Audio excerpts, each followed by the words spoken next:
tengo que decir que estoy muy complacido de poder contribuir en este conversatorio que me parece sustancial en la vida del país. Por primera vez en nuestro Congreso vamos a hablar de migración. Y quiero decir que me impresionó mucho hace algunos años en la isla de Ellis, en el Museo de la Migración que hay allí al lado de la Estatua de la Libertad en Nueva York, ver que este tema de la migración que lo somatizan a través de unas columnas en bronce, pero horizontales, cómo van mostrando la evolución de la migración en el mundo y cómo la migración es un factor positivo para el mundo y positivo para ese país que es Estados Unidos. La migración se ha estigmatizado por cuenta de condiciones muy adversas de pobreza que se registran precisamente por cuenta de los movimientos migratorios. Es decir, quien huye, quien va, quien abandona su país, su territorio, su nación, lo hace generalmente porque las condiciones propias no le son propicias. Nosotros hemos tenido en Colombia unos procesos de migración muy fuertes a los cuales no estamos acostumbrados. Colombia no fue un país de migrantes. Colombia fue un país que cerró sus fronteras a la migración tradicionalmente. Es un país donde todavía es difícil para los empresarios conseguir visas para quienes vienen de fuera a ejercer labores, por ejemplo, técnicas, labores calificadas. Son visas temporales y complejas. Pero bueno, como ocurre siempre, los hechos desbordan las normas. Y quiero decirles que en Confecámaras tenemos un comité de fronteras compuesto por 15 cámaras de comercio que agrupan 177,000 empresas en Colombia que representan el 10% de las empresas que tiene el país. Es decir, los 4 puntos cardinales de Colombia en esas fronteras albergan cerca de 200,000 empresas. Pero las condiciones de nuestras fronteras no solamente son precarias, sino que adicionalmente se deterioran. Por ejemplo, la movilidad empresarial de la que nosotros estamos hablando, la movilidad empresarial en la frontera es de la mitad de la movilidad empresarial en el resto del país. Es decir, la posibilidad de que una empresa situada en la frontera tenga crecimiento, pueda cambiar de estrato, de tamaño, es la mitad respecto de las demás empresas en el país. La pobreza es del 47% y el promedio del país es del 35%. La inflación tiene un punto adicional en la frontera, el desempleo es del 14% y en el resto del país está en el 9,3%. Y la tasa de creación de empresas, la tasa de creación de nuevos emprendimientos tiene una condición muy compleja porque en el 2019 era una tasa de creación del 23% y en el 2024 es menor del 20%. Y esa es la esponja, esos son nuestros amortiguadores de la migración. Al país se llega por los puntos cardinales, por estas líneas de frontera. Y eso es el tejido que absorbe esa migración. Entonces el asunto es un asunto complejo que vive en nuestras cámaras de comercio precisamente en esas líneas limítrofes. Vemos con esperanza que algunos flujos de condiciones interfronterizas, por ejemplo en Ipiales o en Cúcuta, registran unas dinámicas interesantes. Pero el asunto de Arauca, donde estuvimos hace 15 días, es un asunto complejo. Cuando uno pasa el río ya está Venezuela ahí, donde hay una transculturización muy importante. Y el tema de la migración en La Guajira con las tribus guayú es también bastante complejo de gestionar. Entonces, yo tengo el honor de compartir este panel con quienes han venido trabajando de una manera determinante en estos temas de la migración, entre muchos otros. Es muy importante que USAID haga parte de la gestión de estos procesos de migración. Y por eso tener con nosotros al director del proyecto de Oportunidades Sin Fronteras, USAID, el doctor Mauricio López Posada, es un gran honor. Quiero preguntarle, doctor Mauricio, ¿por qué es importante fomentar entonces la integración social y especialmente la económica en la población migrante? Bueno, muchas gracias, doctor Julián. Buena tarde. Primero de todo, un saludo para usted, para su equipo. Un agradecimiento muy especial por invitarnos a participar en este espacio tan importante, el 12º Congreso Anual de Confecámaras, para hablar de un tema que es de vital interés, de suma importancia para nuestro país, como es el tema de la migración. Empezaría por darle un poco de contexto de USAID Colombia para todos los presentes. Es la Agencia de Desarrollo de los Estados Unidos para el Desarrollo Internacional, que en el marco de la cooperación Estados Unidos-Colombia tiene una oficina en Colombia que apoya diferentes temáticas del gobierno nacional en ese espectro de cooperación, como promover el desarrollo económico, como proteger la biodiversidad y los ecosistemas y como apoyar a las poblaciones más vulnerables. Y dentro de la estructura de USAID Colombia, con los hechos de los últimos años y a partir de la creación de Colombia del Estatuto Temporal de Protección de la Población Migrante, USAID, en una apuesta decidida de cooperación, creó una oficina de migración dentro de su estructura. Y al interior de esa oficina, nosotros como Proyecto Oportunidades Sin Fronteras nos damos a la tarea o tenemos el objetivo de fomentar la integración económica, eso es generar opciones de empleo, emprendimiento e inclusión financiera, pero no solo para población migrante venezolana, sino también para los colombianos o las comunidades de acogida que más se afectan por el tema migratorio, y todo esto con un enfoque de generar cohesión social entre las comunidades afectadas por el fenómeno migratorio y no generar más exclusión o más xenofobia.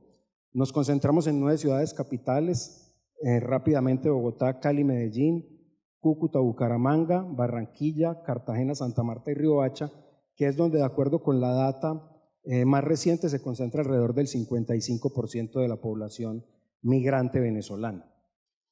Antes de responder a su pregunta, quisiera dar un poco de contexto sobre cómo se mueve el tema migratorio a nivel global y a nivel Colombia.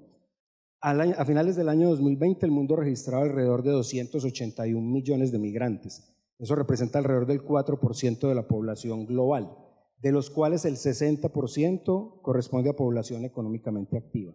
En Colombia, a partir de la crisis en Venezuela y en los últimos años, las cifras estiman que han salido de Venezuela alrededor de 7 millones de personas, de las cuales, de acuerdo con el registro de Migración Colombia, a julio de este año, hacen presencia en Colombia alrededor de 2.8 millones de venezolanos. Esto puede ser una cifra mayor porque, pues sí, esta es la cifra oficial, con su registro podrían ser 3 o un poco más de millones, 3 millones o un poco más tal vez.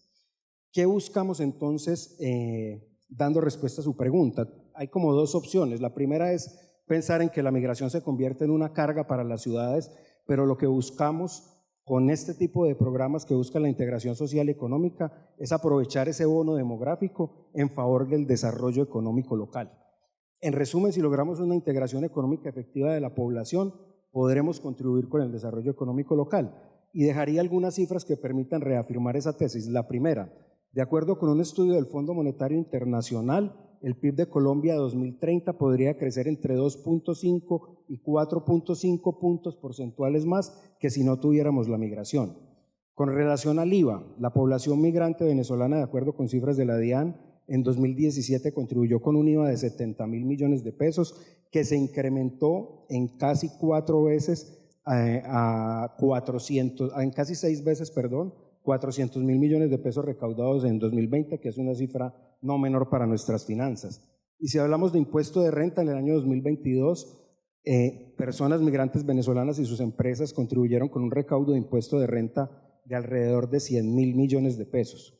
Y si hablamos en el tema de salud, durante 2020, 250.000 migrantes venezolanos pasaron del régimen subsidiado al régimen contributivo de salud. Y hablando en temas de acceso al sector financiero, Asobacaria nos ha reportado que a finales del año 23 la población migrante venezolana había accedido a productos del sector financiero, a más de 800.000 productos y servicios del sector financiero. Y un dato reciente que ustedes muy amablemente nos dieron es que hay alrededor de 4.500 o un poco más de 4.500 empresas que están ya registradas en Cámara de Comercio, formalizadas y que están generando empleo en Colombia. Entonces, digamos, estas cifras nos permite reafirmar esa tesis de que una integración económica de la población migrante o de la población migrante en general puede contribuir con el desarrollo económico local.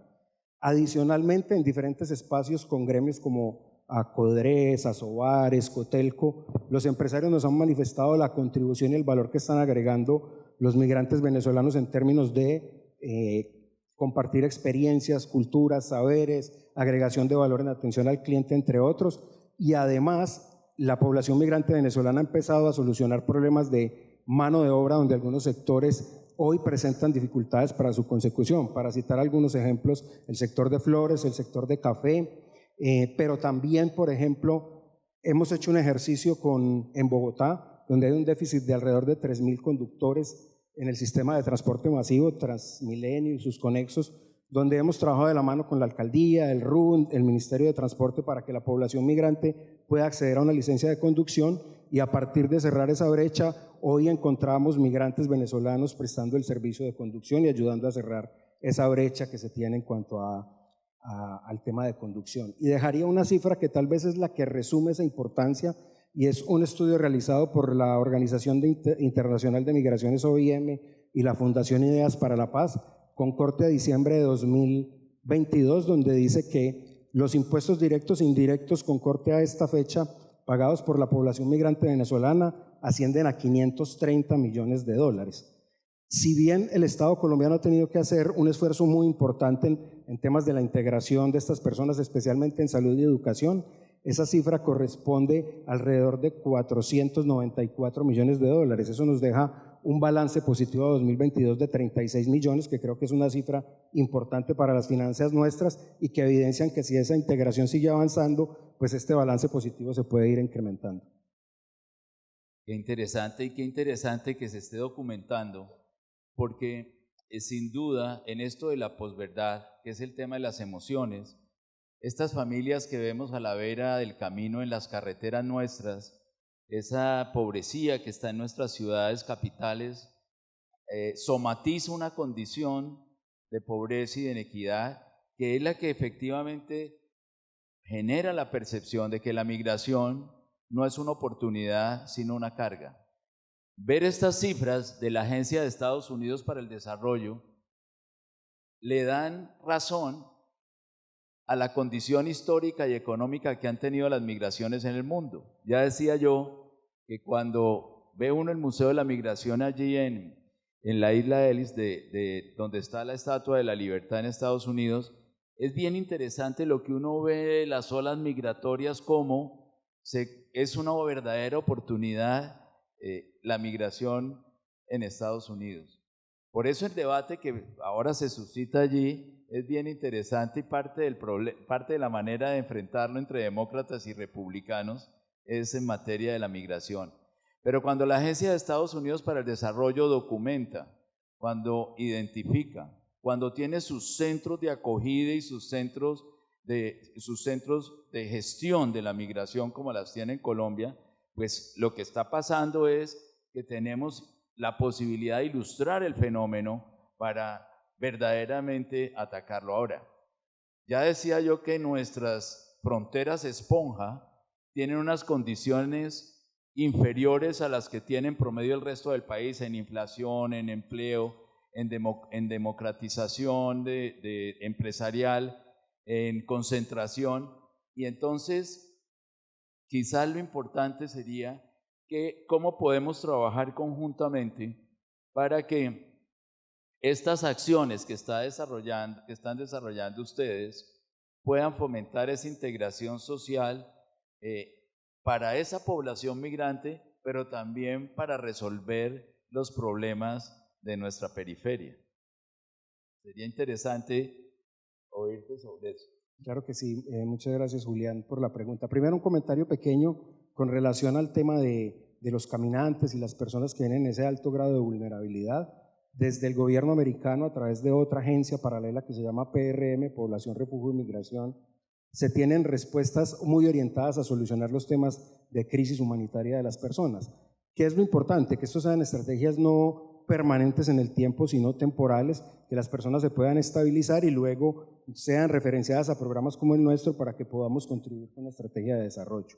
Eso en primer lugar.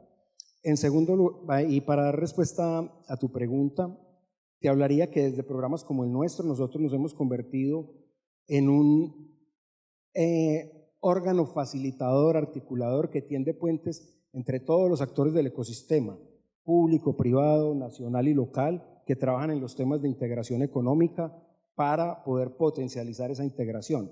¿Qué hemos hecho? Nosotros tenemos 2 años y medio de implementación y nos hemos preocupado mucho por tender esos puentes, no hacer el trabajo solo, sino articular todos los ecosistemas. Tenemos alianzas con yo diría con todas las entidades de gobierno nacional, por ejemplo, Ministerio de Trabajo, con quien tenemos campañas para el tema de derechos laborales, para sensibilizar a empresarios, etcétera, con Ministerio de Educación, donde venimos trabajando de la mano para la convalidación de títulos profesionales de las personas para que se puedan, valga la redundancia, convalidar su título y acceder a un empleo acorde a su formación o titulación, con el SENA, una entidad muy importante en tema de formación para el trabajo y certificación de competencias. Justo ayer lanzábamos en Bogotá un programa que se llama, de la mano del SENA, Certificado en Oportunidades Laborales, que busca que 1.200 personas, no solo migrantes, sino también esos colombianos que mencionas, puedan certificar sus habilidades, sus competencias y luego los podamos enrutar en un proceso de vinculación laboral. Con Impulsa, que es el órgano encargado de la política de emprendimiento nacional, también tenemos un trabajo colaborativo y venimos apoyando emprendimientos. Pero no solo el sector público, también trabajamos con el sector privado. Entonces, que es el gran motor de desarrollo, de la integración y de la generación de riqueza. Hemos logrado que más de 1.200 compañías se vinculen en estos temas, no solo vinculando mano de obra migrante dentro de sus plantas, sino también emprendimientos liderados por población migrante venezolana en sus cadenas de valor. Y lo más importante, trabajamos desde el territorio. En este orden de ideas, lo denominamos trabajar con el sistema local, actores públicos, privados de cada una de las ciudades donde hacemos presencia. Allí las cámaras de comercio, por ejemplo, juegan un papel fundamental para nosotros, como los centros de empleo, como las fundaciones de desarrollo empresarial. Específicamente con las cámaras venimos trabajando muy arduamente con Cartagena. Muchas gracias, Andrea Piña, por abrirnos las puertas, por ese trabajo colaborativo en torno a emprendimiento. Lo mismo con Silvia Medina en la Cámara de Comercio de Santa Marta. En Cali también estamos avanzando. Recientemente apoyamos el Capital Summit, porque no solo es apoyar emprendimientos de base o micronegocios o de economía popular, también estamos apoyando emprendimientos de alto valor, de alto impacto, y en ese orden de ideas, la semana pasada, dentro del Capital Summit que organiza la Cámara, tuvimos un espacio con lente migratorio para trabajar. Y digamos que con toda esa articulación de ese tejido social y empresarial en territorio, venimos avanzando en la integración de los migrantes y también de los colombianos. Pues mil gracias, Mauricio. En verdad es gratificante saber que se está gestionando de una manera adecuada todo este fenómeno y cómo podemos construir data que finalmente es la que despeja mitos y la que finalmente se puede capitalizar a partir de nuestras importantes cámaras de comercio y transferir estas buenas prácticas, ojalá a estas 15 cámaras que están en la frontera, pero también en otros niveles de absorción en el interior del país. Mil gracias y un saludo muy especial y felicitaciones por lo que ustedes están haciendo. No, muchas saludos gracias a la directora. Julián. Claro.